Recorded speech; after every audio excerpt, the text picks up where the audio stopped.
Drugs.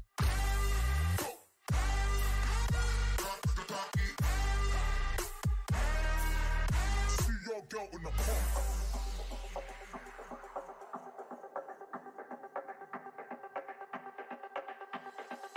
System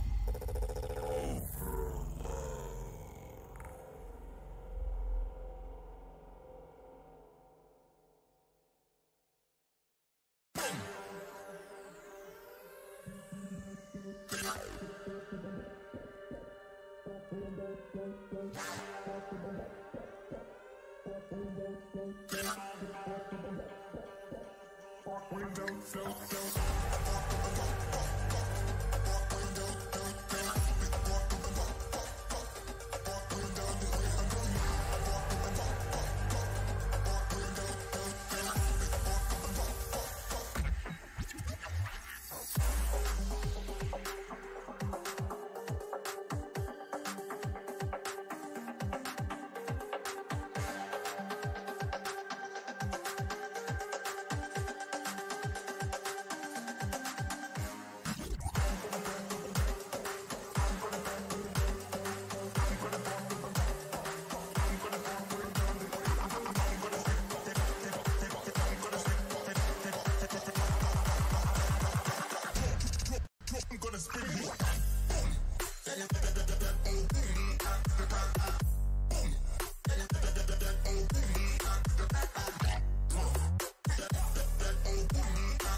This is Sean O'Malley, and you're watching Full-Time MMA. Don't be a bagel bite, bagel bitch boy, bagel bitch back.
Awesome.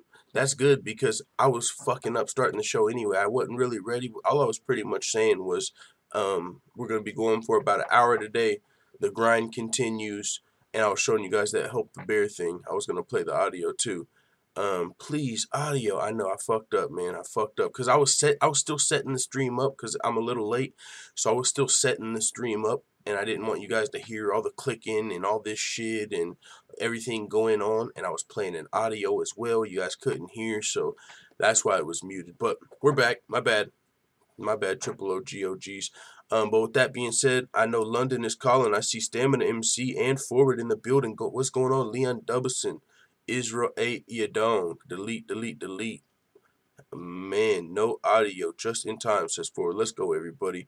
RIP the Diaz fanboy community. He just killed his hardcore fan base, says Forward. I mean, he's staying relevant. Yeah, his hardcore fan base, they've been. I don't think so. I mean, there's going to be the DDRs that might still be out there, but there's going to be a lot of casuals, man.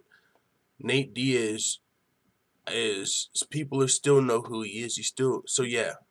I'm fucking, I've been done, bro. That's how I've been feeling. It's like, okay, like after 2 bike seasons and all that shit, I was like, I don't think he's fighting until he fights McGregor. And then he gets booked to fight Diaz, and I'm like, okay, we'll see. Then he threatens to pull out twice. I'm like, I fucking knew it with the fight. He wasn't going to fight. And now Dustin Poirier's injured, but Nate was going to fight. But now there's still a month to go, and Nate Diaz doesn't seem like he's going to be fighting anybody on short notice like a McGregor or a Khabib would, right? McGregor fought Frankie Edgar short notice. Khabib fucking went from Holloway to Iaquinta to fucking short notice, stayed on the card. Now, Nate Diaz still has a whole month. He could fight Masvidal. Masvidal's been on a reality show if you just want to fight. That's a good fight, too, for the hardcores. I mean, unless you're just trying to be GSP and fight somebody with high stock. If you're just trying to fight, man, let's grab. But I think Nate Diaz is probably still trying to make the best business since, you know, people talked about McGregor stepping up on short notice and fighting Nate Diaz. Man, fuck the songs. I was about to play a song and get this show started. I'm ready to start talking MMA. They were talking about McGregor stepping up on short notice and fighting Nate Diaz. Wouldn't that be insane? Madison Square Garden, McGregor versus Diaz 3 out of nowhere. Yo, but if McGregor lost that fight, that would be a big fucking hit, right? I mean, and he is pretty dinged up. He does have a medical suspension, but so does Derrick Lewis. And he's fighting on that card, but you know, McGregor, he can't. He's coming off a loss. That is the difference. Derrick Lewis is coming off a win, even though they both got beat up. You know, people were like, yeah, but McGregor's coming off a... So what? They both have the same medical suspension. Now, if McGregor lost, it would be a lot worse for him. If Derrick Lewis loses, doesn't really matter. He's taking this fight on short notice. Huge-ass paycheck. If he loses, he just fought 28 days ago. It's a win. This is a win-win for Derrick Lewis, and he's getting a title shot. It's not a win-win for Conor McGregor. If he loses to Diaz, he loses the trilogy. He fucking loses a second fight in a row. That would be a huge hit for McGregor if he actually lost that fight. So he's not as smart for McGregor to take this fight on short notice as for Derrick Lewis. So I don't think he's going to do that. And his coach, John Kavanaugh, has been pretty much saying, yeah, no, guys, not quite. You know, he's talking about long-term health and, you know, you got to think about Conor's long-term health. Well, first he said medical suspension, chill, guys, and then people reminded him of Derrick Lewis, and he was like, Conor, you know, we got to be, you know, his long-term health. You know, Conor actually did get clipped up by Khabib. It's not like Khabib just wrestle-fucked him. He actually dropped him, so you got to be careful. You know what I'm saying? Conor might have got a concussion in that fight, to be fair. He might have. Khabib clipped him up a couple times, man. Landed a couple good ones. Kind of crazy still. But with that being said, man, UFC 230's next. We've already had a big fucking main event madness scramble going on. I mean, there's probably 10 different main event and co-main event possibilities we've had for UFC 230. Seriously. We ain't got time to name them all, or I would fucking start. We got a few topics to talk about and only about an hour to do it, so I'm not even going to boom, boom, Cormier, boom, boom. It's crazy. Where we're at now is Poirier and Diaz is off. So, let's take it one day before UFC 226. UFC 230 had Diaz Poirier and Shevchenko Eubanks. Fast forward to today. We're trading those two fights for Cormier Lewis. You know? Like, I don't know if that's worth the trade because we wanted to see Nate Diaz back. But Dustin Poirier got injured, and like Khabib says, nobody protect from injury. Nobody protect from injury. So, Poirier's injured. Nate Diaz doesn't seem to be staying on the card. We lost that fight. And the UFC went ahead and said, you know what? Fuck Shevchenko versus Eubanks. I guess we can put this title fight here instead. And we'll put Valentina back in her fight with Joanna, which I'm fine with. Can't complain about that. That's the fight we all wanted anyway. Sucks for Sarge Eubanks. But we got Cormier versus Lewis. Now, with that being said, I think it's no matter what, yeah, Diaz Poirier's off. That sucks. Poo-poo. But that's still a fucking great card. Cormier Rockhold 2. You got fucking middleweight Square Garden. You got Jacare taking on David Branch. Y'all remember the fucking call-outs? David Branch got the alligator meat, had his whole team doing the alligator clap. Had to use calling Jacare out a little bit for this. Then you got Israel Adesanya still taking on Derek Brunson. So we still got some really good fights with the addition of Cormier Lewis for the heavyweight title. That's going to still be a good card. But Poirier's out. And also Dana White said Nate Diaz is definitely off of UFC 230. So that's unfortunate. But, you know, some people were hoping not only might Nate Diaz stay on the card, but might somebody, a Tony Ferguson, a Conor McGregor. Like, we were starting to think of a bunch of crazy matchups, possibilities, last-minute situations. But doesn't seem like Nate Diaz is going to be staying on this card. And for the UFC, I guess it probably... Well, for Nate Diaz... You know, like someone said this, Masvidal probably doesn't get, I think it was Forward, Masvidal probably doesn't get Nate Diaz up the same way, you know, to really want to stay on the card. And I kind of get that, right? It's definitely not the same thing. You're no longer fighting the #1 contender. It's short notice. Like, I guess, you know what I'm saying? It's not the biggest name, but Masvidal's got a bigger name than you might think, though. Masvidal's a fucking legend out here, low-key. From where he came. He's got a lot of fans, man. I'm a big Masvidal fan, but either way, I would have loved to see Masvidal versus Nate Diaz, and Masvidal offered to step up. He was like 305 versus the 209. Yo, you got my money. You got my money. That's one of my other favorite matchups, one of my other dream matchups for Jorge Masvidal. I want to see Masvidal versus Nate Diaz, and I want to see Masvidal versus Rafael Dos Anjos. That's what I want to see. Of course, I'd love to see Masvidal versus McGregor, but I'm sorry for you guys. I'm a McGregor fan, but Masvidal might give it to McGregor on the feet, standing up. I'm sorry, man. It just doesn't seem like a great matchup from where I'm looking at it. Because, well, Masvidal would have to cut back down to 155. He would do it, though. I bet you he would do it. 160. Man, y'all got Masvidal fucked up if you ain't hearing what I'm saying. But either way, Nate Diaz is off the card. Didn't want to take the short notice fight, or the UFC didn't want him to. Either way, I'm sure the UFC would have loved him to stay on the card. Like, right? Madison Square Garden. But to be fair, Diaz and Cormier is going to be a big fight. Now, Derrick Lewis, you can never count him out, and that's something we know about the Black Beast. But Derrick, fucking both these D's, I'm confused. But Daniel Cormier is another monster, man. He's another fucking monster. He's the champ for a reason. He just knocked out Stipe Miocic. And by the way, we got to talk about that. Stipe Miocic, I don't know. He's getting a little more disrespect here, babe. I'm feeling it. I'm feeling the disrespect for the reigning, no, well, not reigning, but the all-time most defending heavyweight champion, Stipe Miocic. Why didn't he get this call? I wonder if Stipe Miocic even got the call to fight John Jones at heavyweight. Why haven't we been hearing about Stipe versus John Jones as a possibility? You know what I'm saying? What's going on with Stipe? Last time we heard the Stipe getting offered a fight, it was when they were trying to put him on a non-pay-per-view against a killer, Curtis Blades. And that's not the same thing as headlining Madison Square Garden. Stipe might have got up for that. You know what I'm saying? And I explained this on a video. I was saying Stipe Miocic just lost his title. People already feel like he deserves a rematch. He just had a baby as well. So I can either fight Curtis Blades and still have to wait on Brock Lesnar and Daniel Cormier for my title shot, or I can just take some fucking time off, wait for that shit show to play out, and go on, hang out with my fucking family, my new baby and my fucking wife for a little while we chill. I just made some money. But if you're going to give me my title shot at Madison Square Garden, I'll take that fucking fight. How about you call me before Derrick Lewis?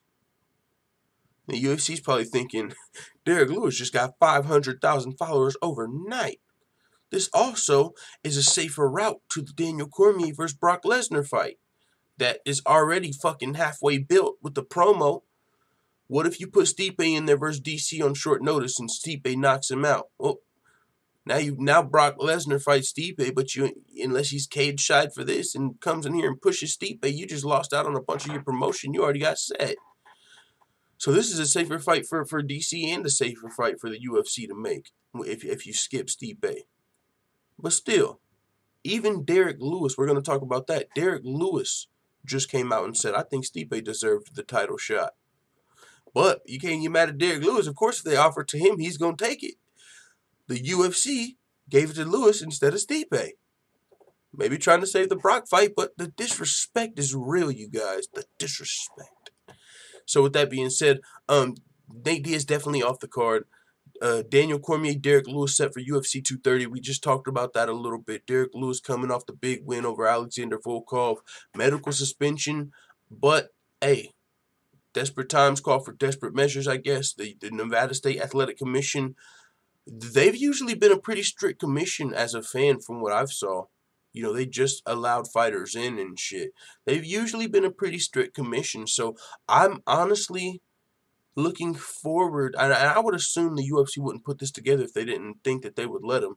But it would be because Derrick Lewis, I believe, was supposed to go like 28 days with no contact or something on his medical suspension, or 28 or 30-day suspension, 10 days no contact, something like that. He was out going. You know, he just got clipped up by Volkov. He was losing that fight. Volkov almost had him to a point to where he could finish him before Lewis ultimately came back and knocked him out in the 3rd round. But he took a beating in that fight, and he's coming back pretty quick to fight in New York. So the Athletic Commission is definitely going to have to approve that. You know what I'm saying?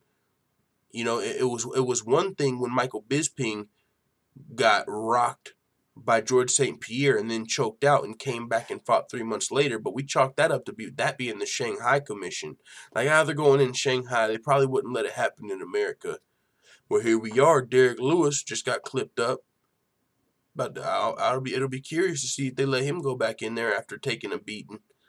But against Daniel Cormier, to be fair, you know, you look at the matchup, maybe he wrestles him, maybe, you know what I'm saying, maybe, but he just knocked out Stipe, so you can't really just bank on him to not take too much damage in this fight. So we'll see how that plays out, but it's official, so that, oh my lord, could you imagine that monkey wrench?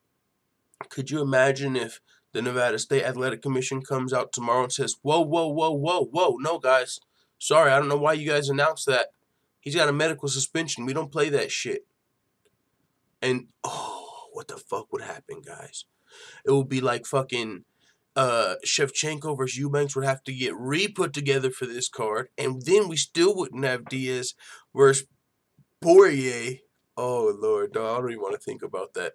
Hopefully the New York Commission will allow Derrick Lewis to fight in this main event, because I like this fight. I think it's going to be fun. It's always fun when Derrick Lewis fights. You can never count him out. And we get to see the motherfucking double champ back in action sooner rather than later. So let's go. But with that being said, we talked a little bit as well already about the Stipe Miocic disrespect. Stipe coming out and campaigning a little bit, talking about, he said, 9 times out of 10 I beat DC. Everyone knows it. DC knows it. No heavyweight has ever accomplished what I have. Heavyweight GOAT. So he's making his case like, yo, where's my fucking title shot?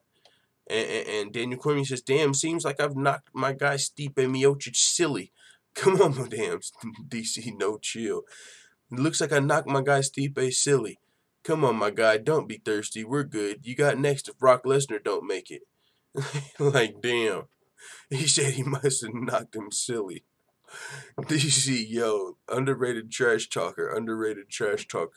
That's pretty funny, but nah, DC, I ain't gonna fuck around. DC's taking the safe route.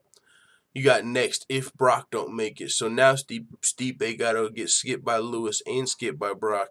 And then if John don't come back, right? Now they are saying that DC and John Jones are gonna fight at light heavyweight, so that might open up a title shot for Stipe. But since Stipe is getting skipped up here, if Lesnar gets the next fight and DC fights Jones next, Stipe's never going to get a rematch with DC. He's never going to get that rematch that he wants. He said 9 times out of 10, I beat DC. He feels like he can beat DC in a rematch, and he might not never get it because DC's fighting Derrick Lewis right now.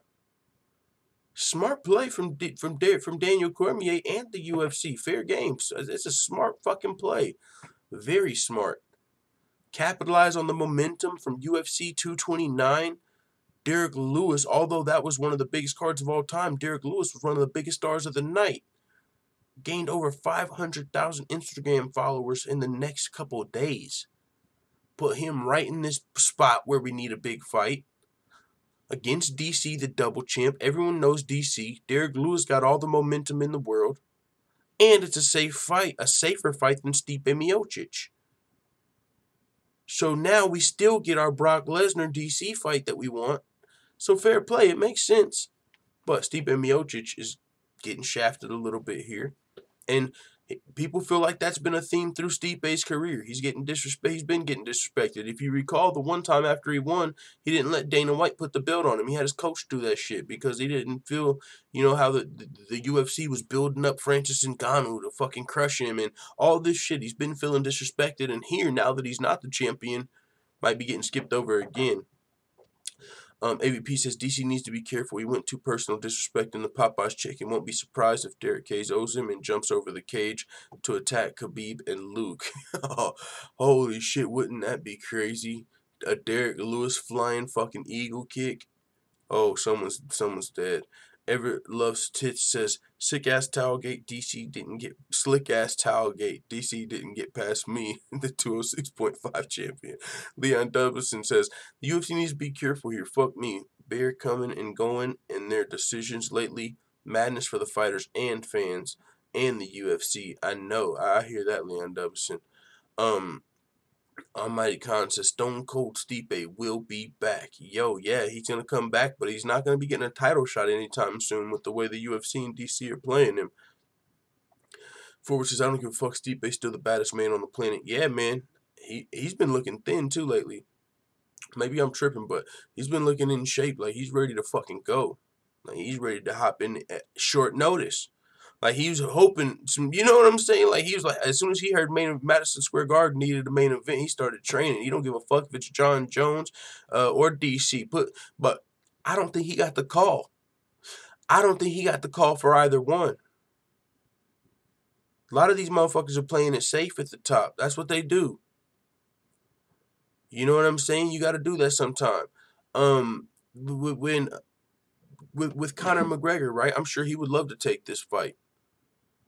But it's not very wise. We talked about that a little earlier. You know, step in and fight Nate Diaz short notice. If you win, you erase the fucking, for one, you win the trilogy, so that gets that out the way. And for two, it kind of erases people's memory of the Khabib fight and makes people realize, okay, that could have been ring rust. Now Conor's got that shaking off. He just fucking beat Nate Diaz. We're good.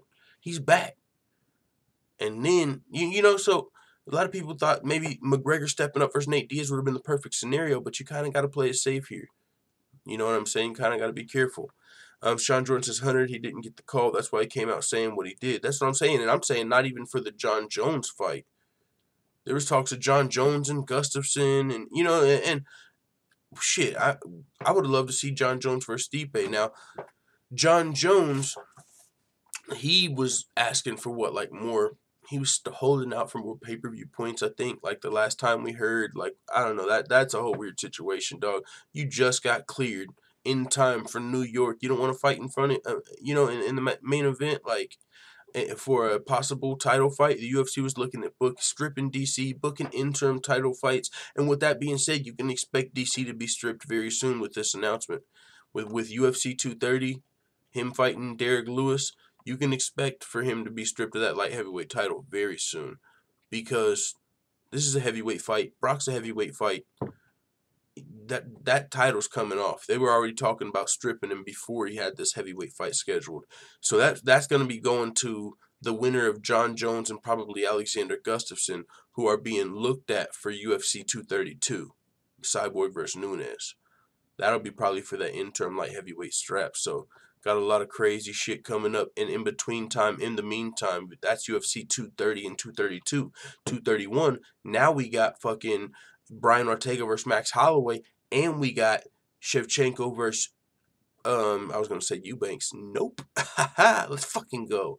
And we got Shevchenko versus Joanna back. That's dope. And speaking of, that's exactly what the next topic is. Valentina Shevchenko versus Joanna. What a perfect transition.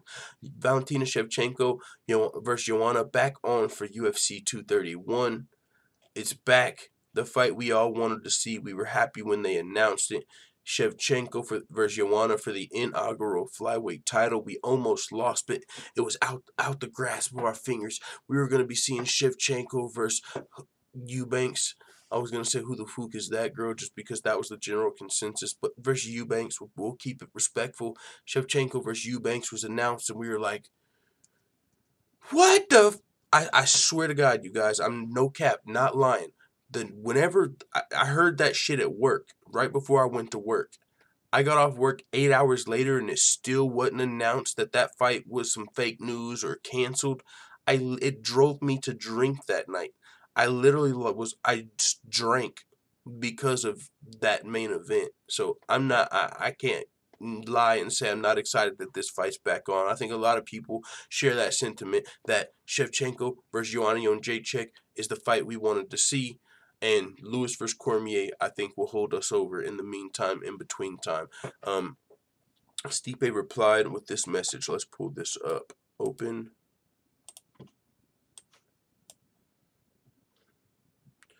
You beat me that night, I respect that, but it would never happen again. I carried the torch in this division for a long time.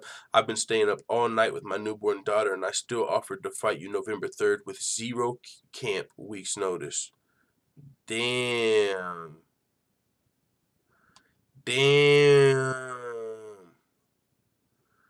DC. You don't want no smoke with the fucking no camp up all night and fucking fucked up his sleep schedule. You know how that goes. You got a newborn baby around and shit. You gotta fucking wake up at 4 to feed him and shit. You know what I'm saying? Oh, back up at 6. Oh, motherfucking at 7:30. Up all night. No camp. And you're gonna fight Derrick Lewis instead of me, not give me the fucking respect to giving me my rematch? You gonna do that? You beat me that one fucking night. I got no camp and I didn't even get offered to fight you. The motherfucking Stipe disrespect is so real.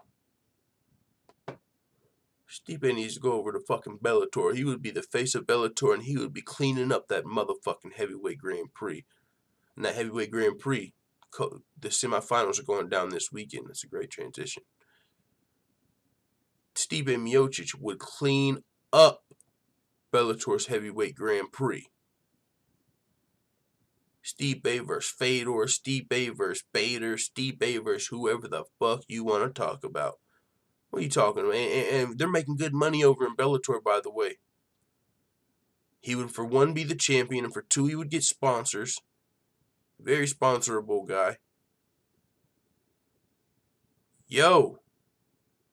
And as of right now, I don't know where his contract's sitting. They probably got him locked in some fucking contract. He probably can't go to Bellator. But as of right now, he's going to have to fucking wait 3 fights for the title shot that he probably already deserves. He probably already should have got a rematch. People felt like he should have got an immediate rematch. And clearly, DC, I'm telling you right now, clearly Daniel Cormier, it doesn't seem like Daniel Cormier wants any fucking smoke with Stipe at this point in the rematch. He might know he got one off. Because all signs are pointing to Daniel Cormier not wanting any smoke with Stipe Miocic. Whenever the UFC needed a fucking main event for Madison Square Garden to the point to where they had to fucking put Eubanks Shevchenko together, DC was not waving his hands in the air like he just don't care. Like, you know what? Put me in the game, coach. I'll fight Gus. Fuck it. We don't do great business, but this way you don't have to cancel a fight. I'm healthy enough to fight, clearly, since he can fight Derrick Lewis. I'm healthy enough to fight. I'll fight Gus, or I'll fight fucking Jones, or I'll even fight Stipe. No, Daniel Cormier was not on this card until beat up Derrick Lewis, who just got 500,000 followers popped on this card. And now Daniel Cormier is like, I'll fight Derrick. And he did agree to defend his title, though, against light heavyweights. He said he would fight Latifi or Anderson. What did the UFC do? The UFC booked those guys together. The UFC plays a part in this as well. I think the UFC is trying to save this Brock Lesnar fight just as much as Daniel Cormier. But DC's a pretty big name, right? I think he could, if he wanted to save Madison Square Garden, I think that's, and even if he's not from New York, his biggest rival, John Jones, is. Fuck it, I'll go save your fucking card. John Jones don't want to fight at Madison Square Garden? I'll save it. I'll turn your fucking home against you because I'm going to defend the title, and that's what he's about to do now, but he could have been on this card before the Derrick Lewis shit. And it's just the Derrick Lewis fight, I guess, is the one that sticks out for whatever reason. Is it because he's got so much momentum? Maybe that's why. But either way, Stipe's getting looked over, man, and he's coming off 0 camp. So if you're ever going to rematch Stipe, wouldn't you want to do it now when he's got no camp? I mean, unless maybe not, you want to fight him at his best. But still, if Stipe don't get the fight here, he may never get the rematch. Because, like I said, Daniel Cormier's next 2 fights after this are already lined up. And he's talking about retiring after that. So Stipe might not get another fucking title shot for a good year. Probably have to fight Curtis Blades. That's what they were trying to book before. Curtis Blades, they had him. I don't know if they had, I don't want to say they had him, but the UFC offered him the fight. And Curtis Blades was on Twitter respectfully calling out Stipe Miocic. Like, yo, Stipe, I really respect you. If you want to fight later this year, I'm open for Denver. And Stipe, who just had a new baby, is like, I'm not trying to just fight you just because. You know what I'm saying? I'd rather go on a little, somewhat of a paternity leave. I just made a bunch of money. I don't need to fight just for the money. If I beat you, I don't get a title shot. Doesn't make all the sense in the world. So Stipe turned that fight down with Curtis Blades. But this is a whole nother opportunity. So, yeah, Stipe getting the shaft a little bit here. But I don't think the Stipe disrespect is something new if you've been keeping up with the sport. And I'm not sure why, man. I think Stipe, he's pretty marketable. I mean, I guess he doesn't talk trash, but is that really what you want out of everybody? I don't think so. I think he's still marketable even without just talking straight shit. Cash money shit at a press conference. I don't think Stipe's got to do that. He's stone cold motherfucking Stipe. Lolita Davidich says, Yana wants Aspen. Yana better chill. Yana better chill. Yana would have to submit Aspen, I think. That would probably be her only way to win that fight. And that would still be fucking tough. My current MMA shit list. Covington, Nick and Nate, Sijara, Musasi. Oh, chill. And Derrick Brunson. Yo, why is Sijara on your shit list? Musasi, that's troll. Musasi should be on your GOAT list. The fuck? Trey Young says Derrick Lewis versus John Jones. Pick a Move says, how do we get in on these hangouts? Yeah, it's not a hangout today. I don't got much time. I've only got about 27 more minutes to get through the next 4 topics and the Bellator preview because I got work today and I was a little late because I was up last night. I didn't realize Bellator had a double header this weekend. So I did the predictions for the first one and broke down the first card, but I didn't know that they had another card this Saturday. I thought it was next Saturday. So I broke that down last night after work, as well as all the fucking crazy news that came out that we're talking about today. Made the separate videos for that. So I almost pulled a fucking all-nighter again last night, but got a little bit of sleep. But that's why the show's a little late. And I'm trying not to be super late for work. So yeah, we'll probably do a hangout tomorrow. Thursday or Friday, we'll go live earlier, and we'll do a hangout, though. John Doe says, Stipe versus somebody soon. I hope DC's taking easy fight. I'm entertained for Lewis, so it's cool. Yeah, I hope if Stipe wants to fight somebody soon, I mean, he could. But now Curtis Blades, and maybe like an Alexander Volkov. He just lost, though. I'm trying to think, because everyone else in the top 5 is pretty much booked now. Ngannou's booked to fight Blades. Lewis is booked to fight Miocic. Volkov just lost. He'll probably be out for a while. He just got knocked out, so not 100%. I love Musasi low-key. Don't tell full-time. I'm telling you, Musasi the motherfucking GOAT. Exist BMX. See you full-time. It's 5:30 a.m. Trigger. Gotta go to work. All right, man. See you, man. I'm about to be getting to work soon, too. The grind continues, good sir. Thanks for coming through. Arpit Singh says, 3rd round 2 for DC.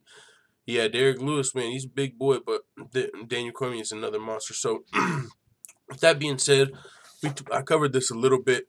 Sijara Eubanks lashed out a little bit at the UFC after losing her main event spot at UFC 230. After she found out, you can imagine she was extremely pissed, and she said, bunch of fucking cowards, pull me out of this thing and you'll regret it. I don't know, maybe I don't want to accuse her of, like, drinking or nothing, but I'm just saying that's a dangerous fucking tweet. You know what I'm saying? Threaten your boss. It don't matter where you work. Could you imagine threatening your boss? Like, that's not going to play out well. So, I don't know about that.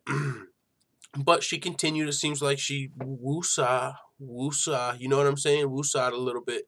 And she said, put me on the undercard. She started pleading.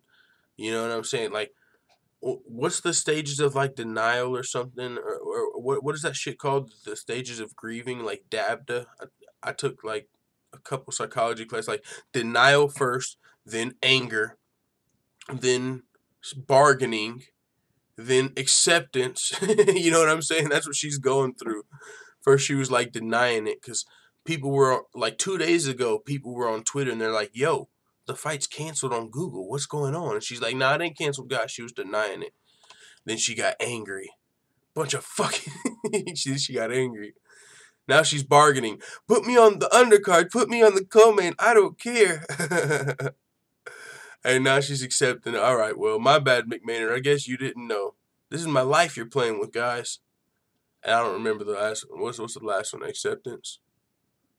Me and you gonna fight. Joanna, stay your ass on vacation. I want my fucking belt, yo. Sarge wanting her belt. Shitty situation for Sarge Eubanks. First she had a contract with Jessica I to fight. Then the UFC scrapped that fight, gave her the main event of Madison Square Garden. Then they scrapped that fight. Now what? Maybe they give her a fight back with Jessica I. Maybe. Like what's really going on? So Sarge Eubanks lashing out. But we'll see how that plays out. Like I said, that tweet talking about you'll regret it. I don't know what that's supposed to mean, but that doesn't seem like a great move. Plenty of fat on there, can be trimmed, says Stamina MC. Sure I did. Did you see her body? I can't stand John Jones, man. He's probably the only fighter I really don't even want to see back, says Pick and Move Podcast. Heavyweight fights usually end abruptly like that, though. Easy fight for DC, says I'm him. Stages of grief, says Benji. Yeah, some shit like that. I remember something about that, but that's what she was just going through.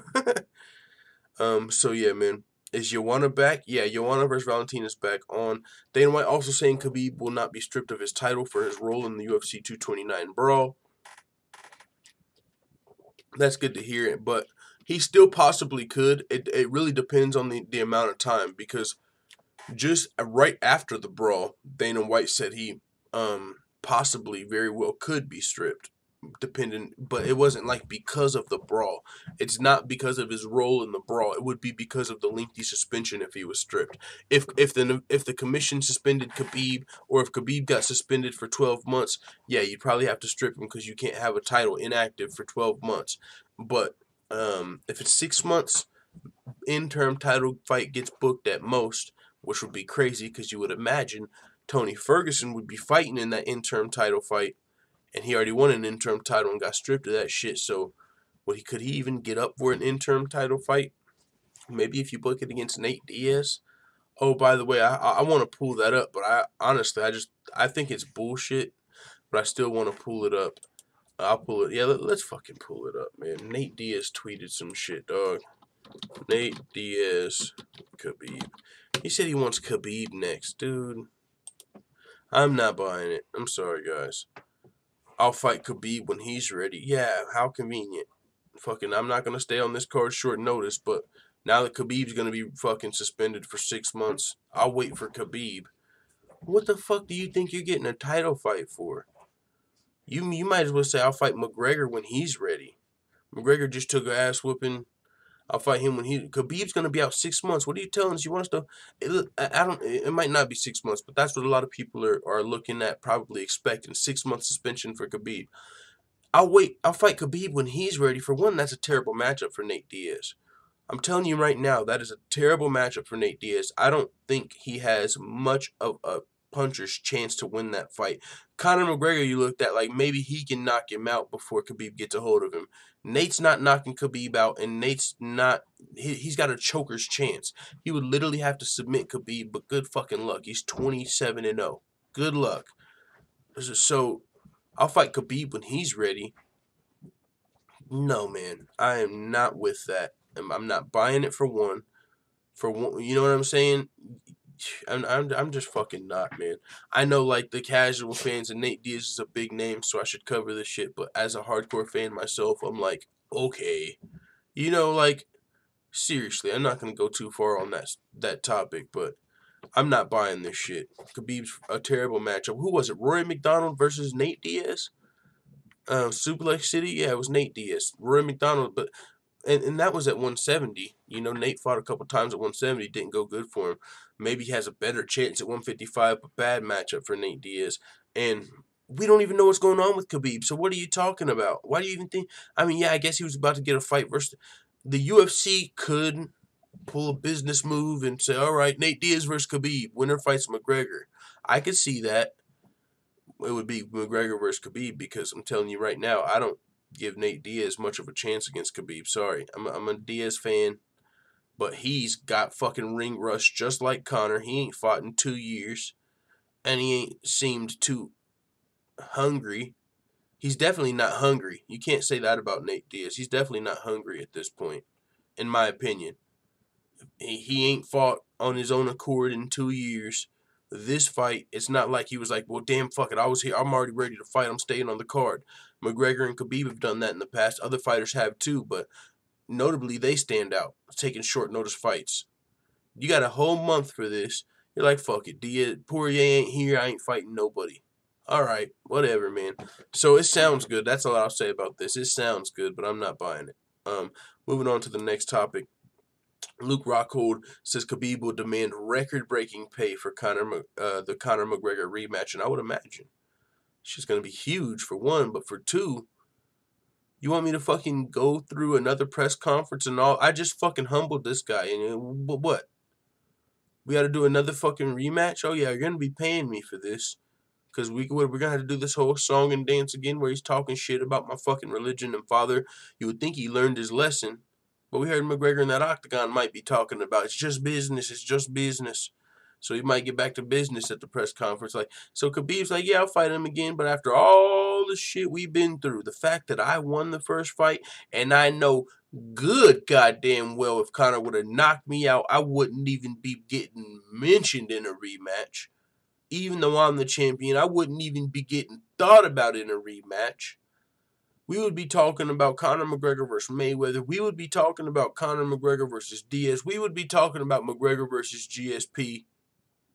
Khabib would not be in the talks of a rematch. So if you guys want me to give this motherfucker a rematch, we're going to be talking money. Sure the fuck are. Especially after this holding up my purse shit and you let his money go. They're still holding my $2 million. I need that. I need to hurry that shit up. Get the fine going and give me my motherfucking money. Yeah, holding my money up. Acting like I'm the fucking villain. Yeah, I want some fucking cash. And Luke Rockhold's his teammate, so he knows what he's saying. He said, listen, I talked to Khabib. If they want to see this rematch, they're going to have to pay Khabib more than they've ever paid anybody. So we'll see how that goes. But with that being said, Valentina Shevchenko versus Joanna Jedrzejczyk. We talked about that already. Why did that go backwards? What the fuck? Oh yeah, we got TJ Dillashaw. UFC getting behind the 135-pound superfight would be a little ridiculous. And I heard this. Dana White said it on the Unfiltered podcast, and I was like, here we go. No, that is not how this was supposed to work. It was not supposed to be Cejudo going up to 135.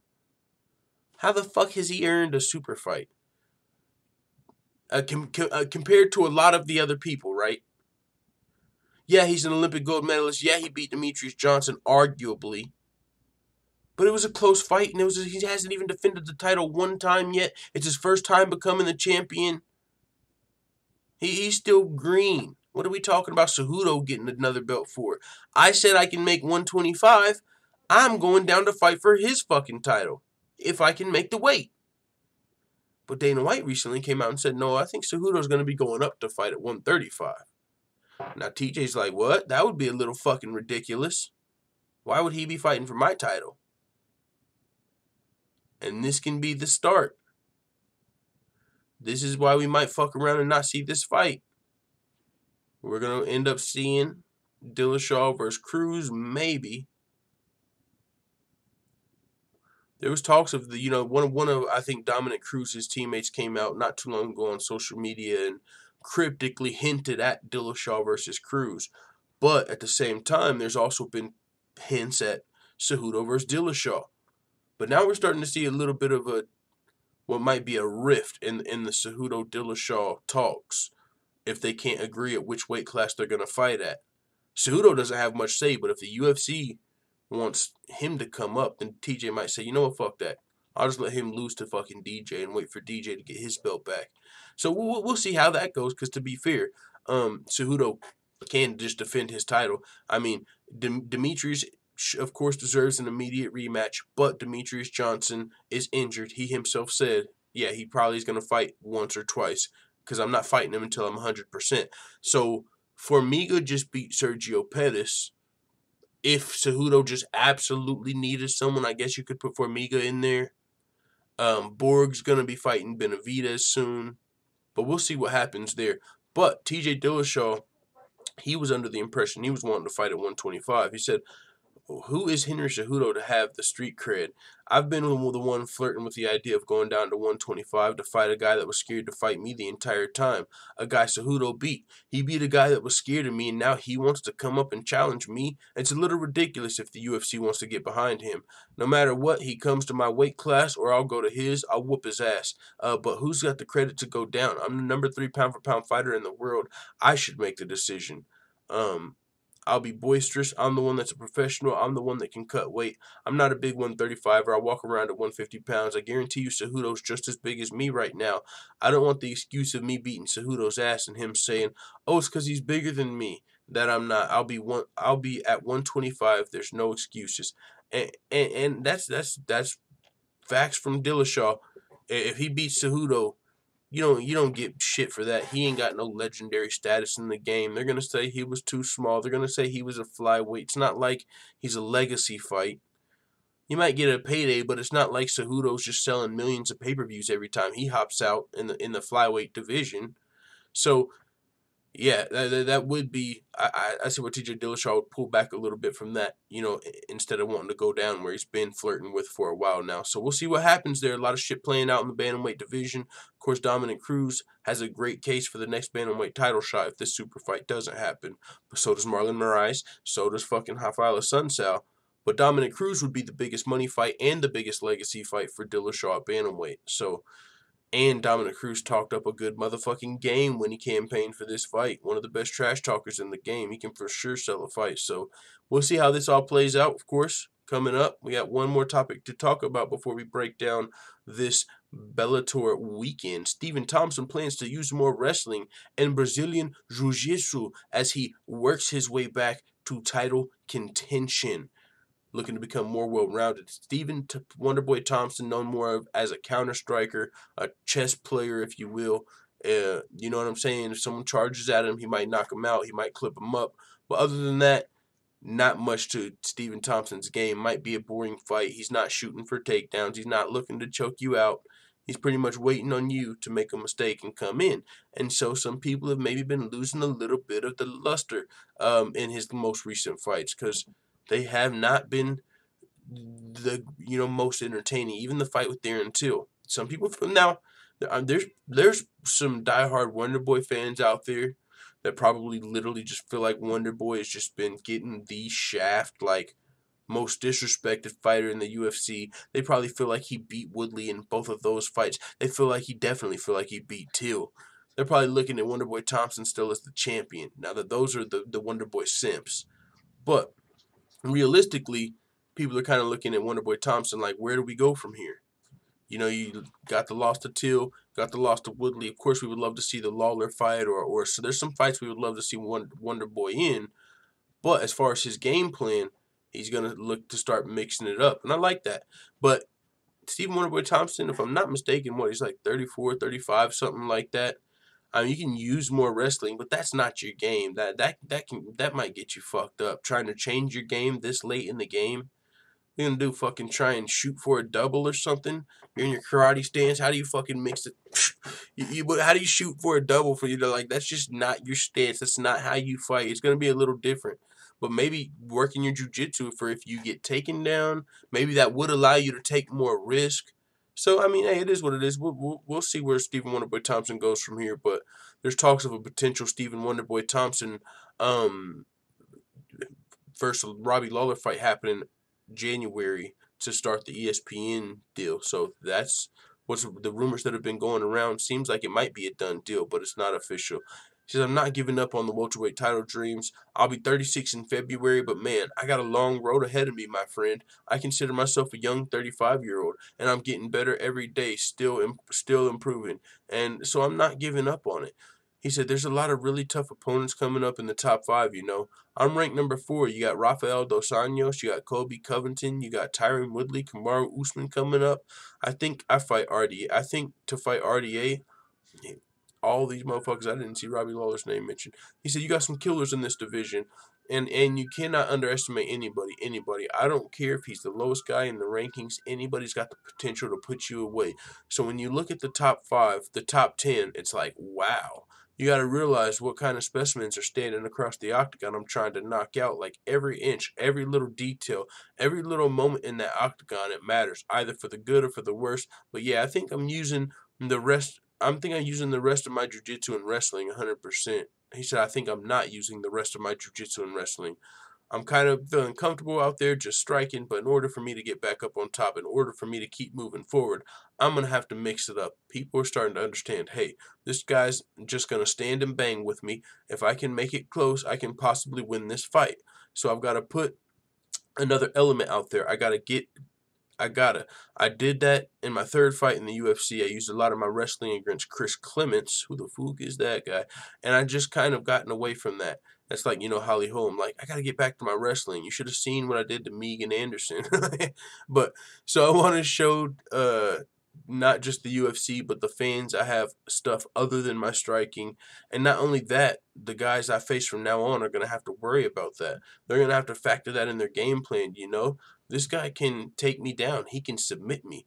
He's better than what we're seeing right now. Okay.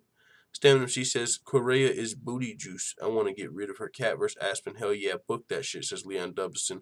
I low-key liked what somebody said earlier about Kunitz Kaya versus Aspen, but Aspen versus Cat, that would be a scrap. That would be a tough fight for Cat. Not going to lie, that would be... But... Aspen, she just looked like a whole nother fucking monster in that fight with Tanya Evinger, so we'll see where that goes.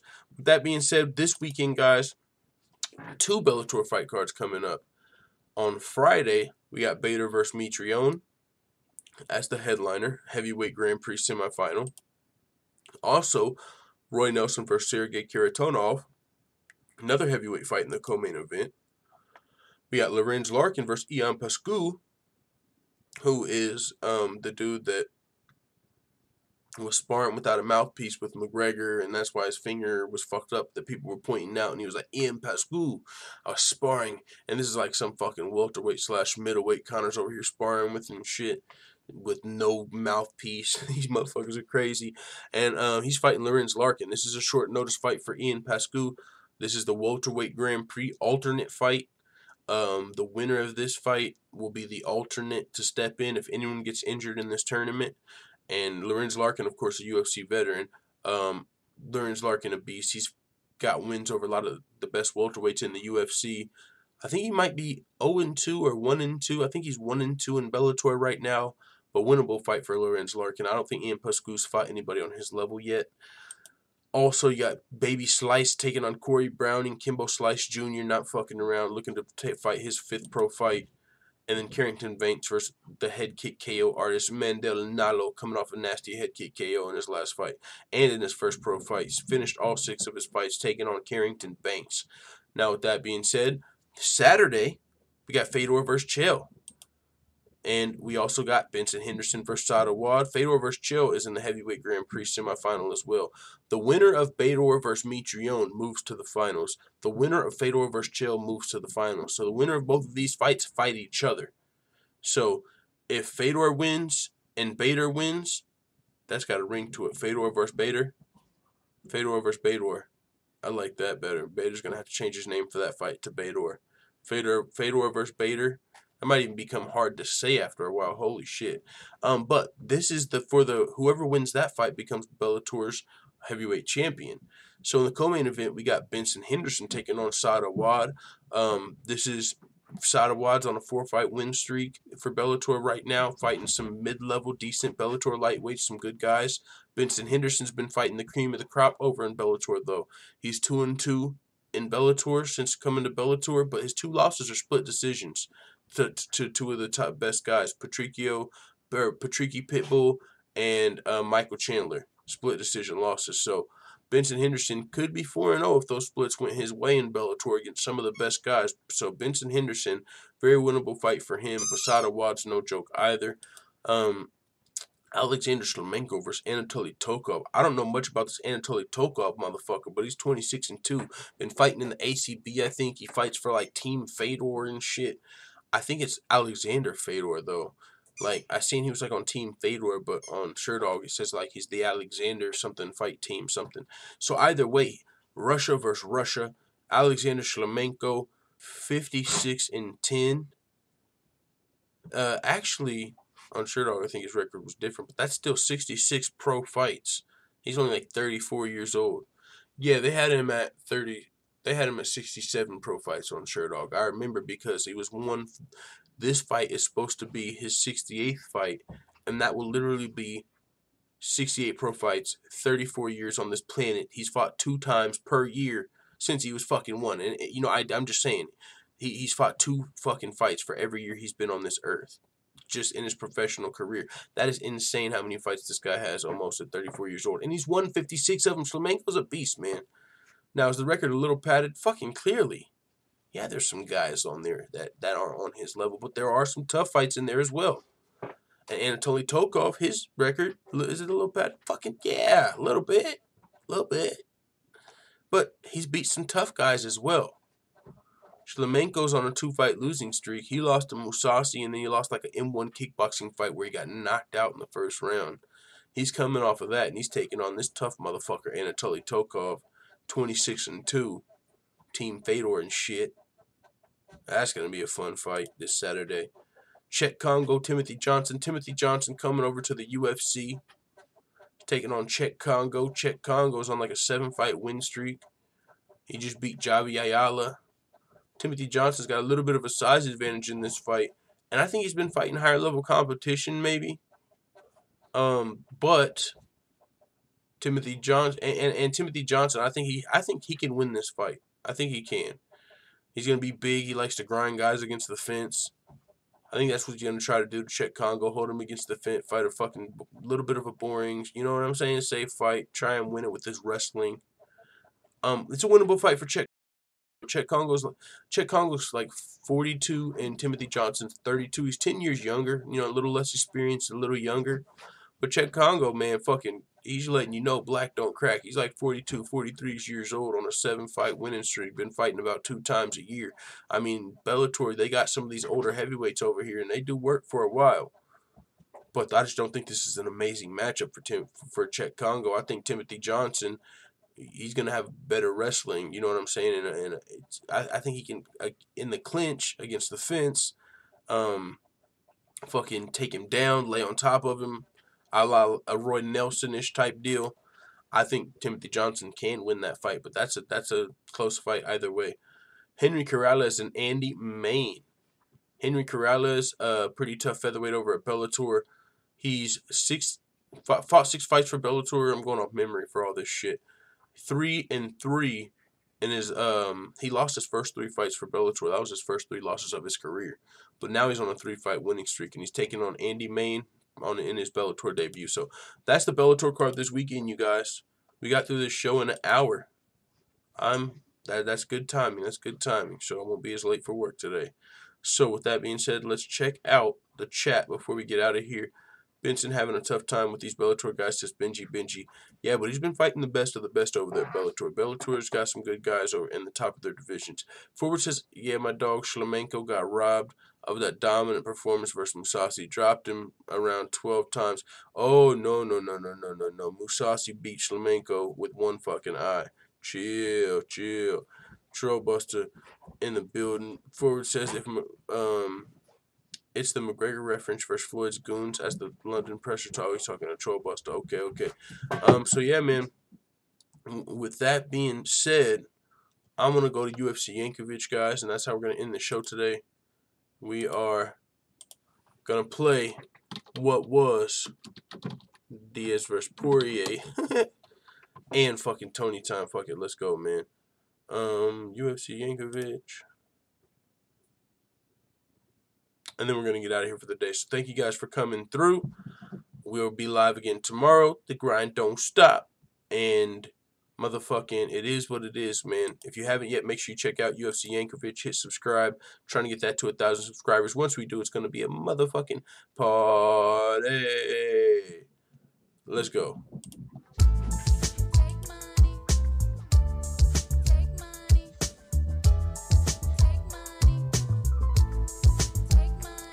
First off, fuck Nick Diaz and fuck you, Nate. East side, when we ride, come equipped to bang. You claim to be a fighter, but don't fucking fight. You puff on fat joints, sit and stuff your pipe. I'm an American top team, training hard as shit. Hold on, guys. Were those lyrics on point? Dustin Poirier injured. You know why? Because he's an American top team training hard as shit. He said, you claim to be a fighter, but don't fucking fight. Nate Diaz just pulling out of the card. Mystic full time. Nathan Diaz and the scrap pack are some mark-ass bitches. I'm throwing punches up in bunches at your grill. Keep them coming cause I'm gunning for the kill. You know the deal. Nick Diaz, where's your girl? I heard you beat her. Maybe you're fighting her cause you can't buy a win in the UFC. And Gilbert Melendez currently riding a 4-fight losing streak. Y'all got Cesar Gracie fight team in these streets looking weak. I let you niggas know that it's beef for life. Then let the east side ride tonight. Scrap pack murdered on wax deceased. Fuck with me and get your ass beat.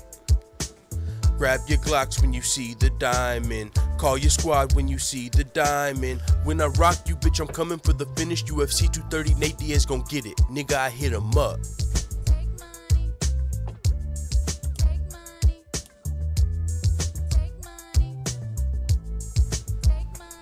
Get out the way, yo, get out the way, yo. Dustin Poirier's nuts just dropped, yo. You got the fucking nerve to talk about my brother and this girl. So at UFC 230, I'ma fuck up your whole world. Is it Poirier or Poirier? Cause I ain't never heard of ya. Chokes and slap attacks when I'm serving ya. It's Nate, it ain't Gaethje. No, you can't break me. I broke Michael Johnson and he had your face aching. And I broke McGregor, they both almost knocked your head off. The only way that you can fuck with me is if I fell off. And if I was baked, but since that ain't the case, at UFC 230, bitch, I'm stocked and slapping your face. I hit him up. Take money. Let's go, full-time family. UFC Yankovic never been fucking around. We got Tony time, and then we're shutting the show down. Let's go. Yeah, they wish and they wish and they wish and they wish and they wishing on me.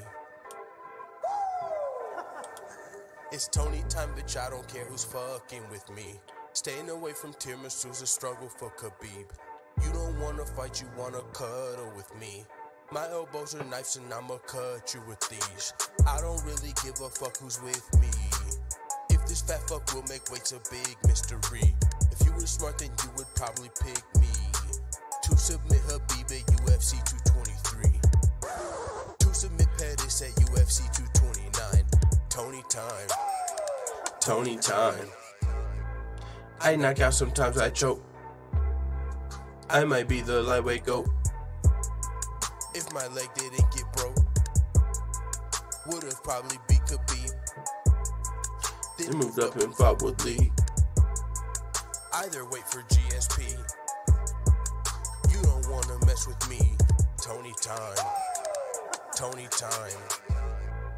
I knock out, sometimes I choke.